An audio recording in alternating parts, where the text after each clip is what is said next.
मी आज तुम्हाला आमच्या घरामध्ये कोणकोणते भाजीपाला आहे ते थोडक्यात सांगणार आहे. हे पहा, कढीपत्ता, चमकुरा, तिकडं आंब्याचं झाड आहे आणि एक उसाची फांटामध्ये दिसत आहे. पुढच्या प्लॉटमध्ये तर भरपूर भाजीपाला आहे. शेवग्याच्या शेंगाचं झाड, चिक्कूचं झाड, जांबाचं झाड, सीताफळाचं झाड आहे. गुलाबाचं झाडसुद्धा लावलेलं आहे. हे पहा, तुम्हाला दिसत असेल. आमच्या घराच्या मागं भरपूर जागा आहे आणि पुढंही भरपूर जागा आहे. हे पहा, हे कशाचं झाड दिसतंय? हे वांग्याचं दिसतंय. हे टोमॅटोचे झाड आहेत. हिरवे हिरवे टोमॅटो दिसतच असतील तुम्हाला. हे पहा, हे सुद्धा वांग्याचं झाड आहे. हे सॉरी, पालक आहे वाटायला. हे टोमॅटोचं झाड आहे. हे वांग्याचं झाड आहे. हे बघा, वांगा दिसत आहे तुम्हाला. हे पण वांग्याचंच झाड आहे. इकडं टोमॅटोचं झाड आहे. आणखीन इकडं सगळी वांगा आणि टोमॅटोचे झाड लावलेले आहेत.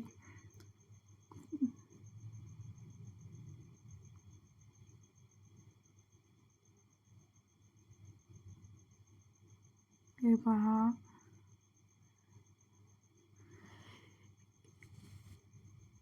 हे कारल्याचं पण वेल दिसत आहे. हे लिंबाचं झाड आहे. पिवळं पडलं आहे आता, काय माहिती कशामुळं, पण छोटे छोटे लिंब दिसतच आहेत. हे पहा, कारल्याच्या वेलीला कारले लागले आहेत.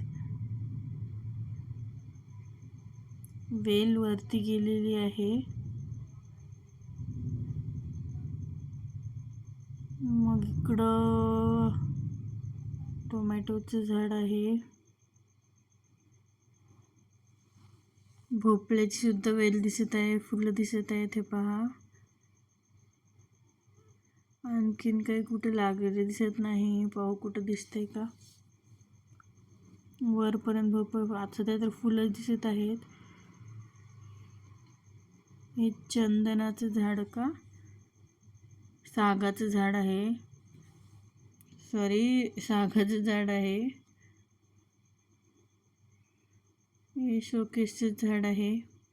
किती सुंदर दिसत आहे. वरपर्यंत वातावरणही खूपच छान आहे. आपल्याला कुठं भोपळा लागलेला दिसते का पाहू.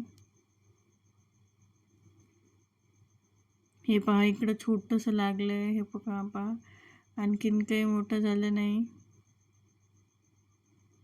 देवडांगर म्हणतात वाटतं. हे पहा, इथं कद्दूचं वेल आहे वाटायला. कद्दूची वेल, छोटंसं कद्दू लागलेलं दिसत आहे. इकडं कद्दूची वेल गेली. भोपळे, देवडांगरची वेल आणि कद्दूची वेल गेलेली आहे. आणखीन कुठं काही दिसते का पाहू. इकडेही एक कद्दू लागलेलं दिसत आहे, पण खूपच छोटा आहे. कारण मोठे कद्दू लागल्यावर बाहेरची कोणी घेऊन जातं. घरातही कधी भाजी तोडतात, कारण बाहेरून एवढं काही भाजीपाला आणायची गरज पडत नाही. घराच्या पुढच्या प्लॉटमध्ये मी तुम्हाला एक वेळेस नक्कीच दाखवेन. तिकडेही भरपूर भाजीपाला आहे. हे पहा, देवडांगरची वेल वरही गेलेली दिसत आहे. तिकडं कढीपत्त्याचं झाड आहे वाटतं. हे पहा, इकडं देवडांगरची वेल आहे व इथे एक लागलेलं दिसत आहे. खूपच लहान आहे. वातावरण खूप छान आहे. इकडं सीताफळाचं झाड आहे. हे पहा, इकडं कढीपत्त्याचं पण झाड आहे. वरती सुद्धा गेलेलं आहे. देवडांगरची वेल आणि फुलं लागलेलं आहे. देवडांगर मला लागलेत काय नाही माहिती नाही, खालून काय दिसत नव्हते. इकडं कोरफड आहे. किती छान हिरवीगार कोरफड दिसत आहे. पहा, गावाकडे नाही असं काहीच नसतं. सगळं काही फ्रेश असतं. घरामध्येच एवढे झाड आहेत, बापरे. पुढच्या प्लॉटमध्ये तर भरपूर शेवग्याच्या शेंगाचं एवढं मोठं इथंही होतं. काय माहिती तोडलेत वाटतं बाबांनी. पुढच्या प्लॉटमध्ये आहे भरपूर. एका झाडाला भरपूर शेंगा लागतात.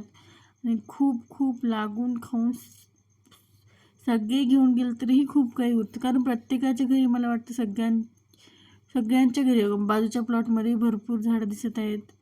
बाजूच्या काकूंच्या घरामध्ये, सगळ्यांच्याच घरामध्ये थोडीफार भाजीपाला राहतातच. कारण हे पहा, म्हणजे एखादी भाजीवाले मामा आल्यावरच भाजीपाला भेटेल असे नाही नसतेच. कारण घरामध्ये एवढे भाजीपाला असल्यानंतर काय गरज आहे बाहेरून भाजीपाला नाही आणावं लागते. असं नाही की भाजी मार्केटमधून नाही आणावं लागत, पण नॉर्मली एक 4-5 दिवस जरी भाजीपाला नाही आणलं तर घरामध्ये असं भागून जातं, एवढं तरी भाजीपाला असतं. 4-5 दिवस म्हणण्यापेक्षा आठवडा 2 आठवडा. फुलांची झाडं पण भरपूर होते, बाबांनी तोडले. तरी गुलाबाचं हे पहा फूल किती छान उगवलेले दिसत आहे. कळ्याही आलेले आहेत, हे पहा किती छान वाटतंय. इकडे चमकुरा आहे, भरपूर चमकुरा दिसत आहे.